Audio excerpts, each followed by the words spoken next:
peaceful life. It is because of their service that has made the very foundation of this great nation that we are able to enjoy the freedom which is given to us, and hence we also have commitment towards our nation.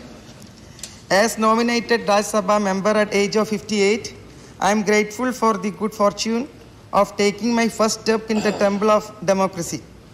I took oath on 20th July in the name of God to uphold the constitutional values, and all those days, like a grade 1 student, I have been watching the proceeding of this sacred house. I also had the great opportunity of representing my country in more than a few hundred events as part of my sports tapasya. I would like to look at the democratic process of post-independent India through the open eyes of an athlete. Since independence, we have been providing various facilities for improving our sport. Our proud sports personalities have achieved rare achievements in hockey, wrestling, and football at Olympics venues.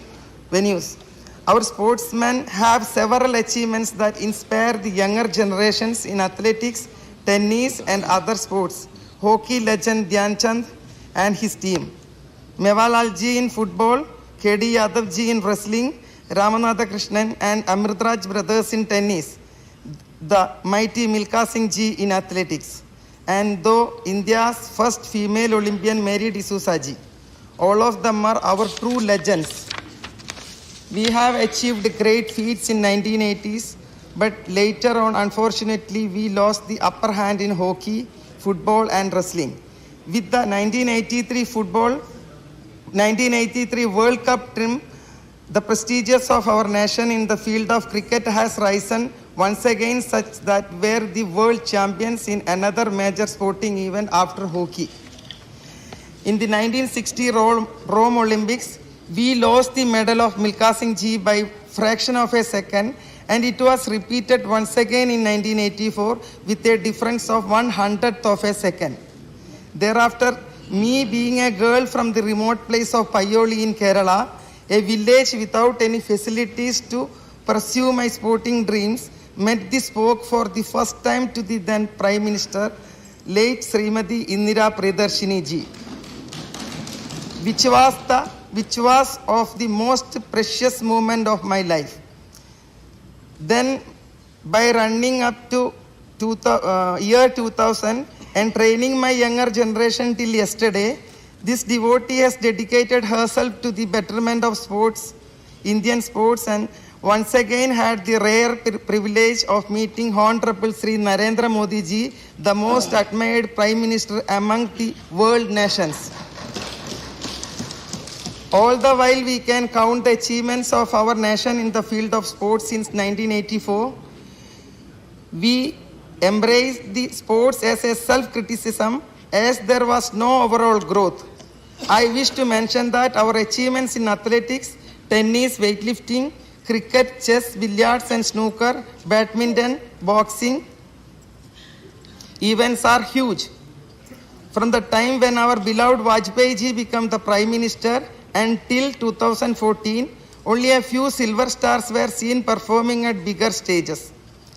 In terms of infrastructure developments, in addition to things such as training grounds, conditioning facilities, and improved diets, better treatment facilities were not adequately available then until come 2014. In the 1980s, I used to travel from Payoli by train for up to 4 days to reach Delhi to work out on athletic tracks. But now I am happy to state that after 2014, our country has been making enviable progress in various fields, including unparalleled achievements in field of sports. And that is why today's generation and experiencing district to district better training facilities in varieties of sports. Facilities such as synthetic tracks, swimming pools and gymnasiums and other amenities are being made readily available. The new generation sportsmen are now getting better coaches, scientific diets and resting facilities. But there is one department which needs more emphasis, and that will be the field of sports medicine and sports science. The The front-running top 10 nation in the field of sports and Olympic has backing of modern sports science technology and support of sports medicine system.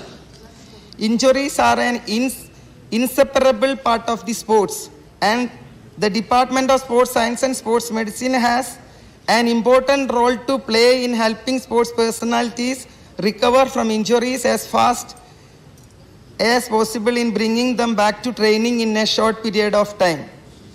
Unfortunately, in our country, this branch is still in its infancy. We need to have immediate and special attention to this sector. This is the time to become self-reliant, and in those terms, I strongly suggest that sports science, sports medicine and coaching should come under the scheme of our beloved Prime Minister Sri Narendra Modi ji's dream project, Atma Nirbhar Bharat. Now, all this has been mentioned only as an introduction, but on the contrary, over the past 20 years, there has been general tendency towards doping, or what we can call as an abuse of performance enhancing drugs and steroids. According to today's statistics, India ranks third in the number of individuals who have been tested positive for steroids and punished for doping.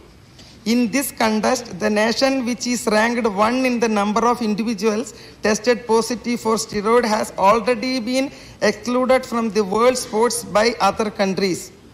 I wish to mention that this serious concern which need to be addressed immediately.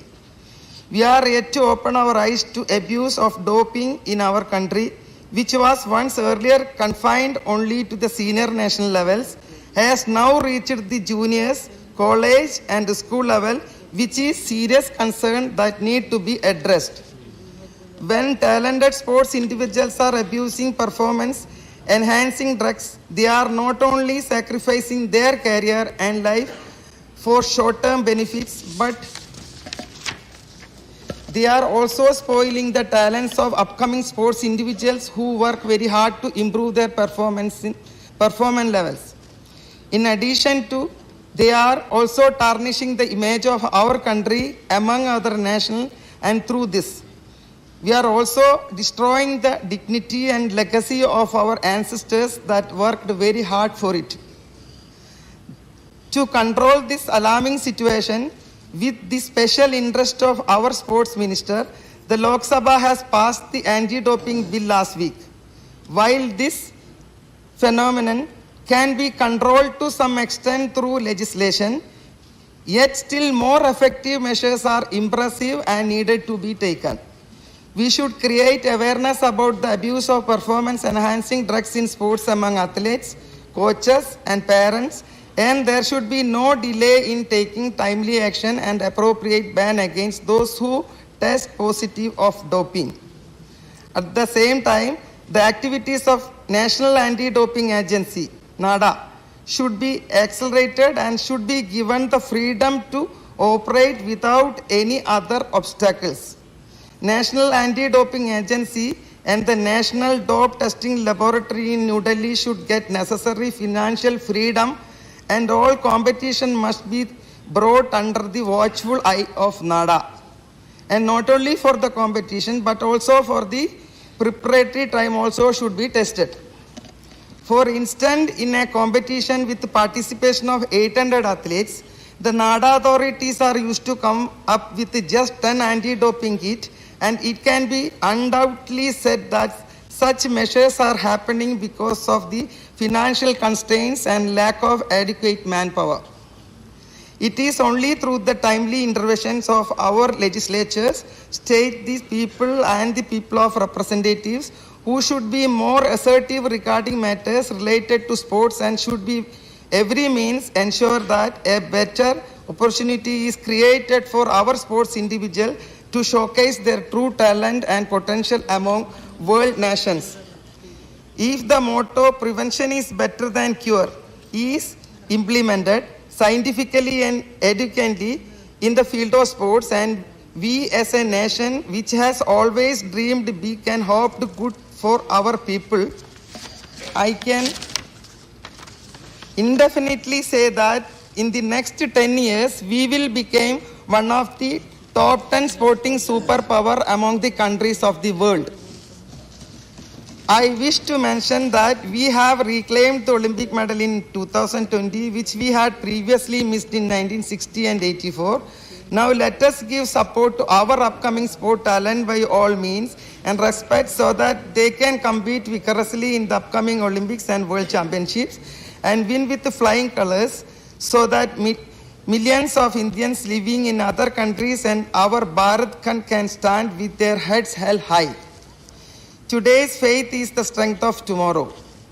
On this note, let us all work for the betterment of new and strong India.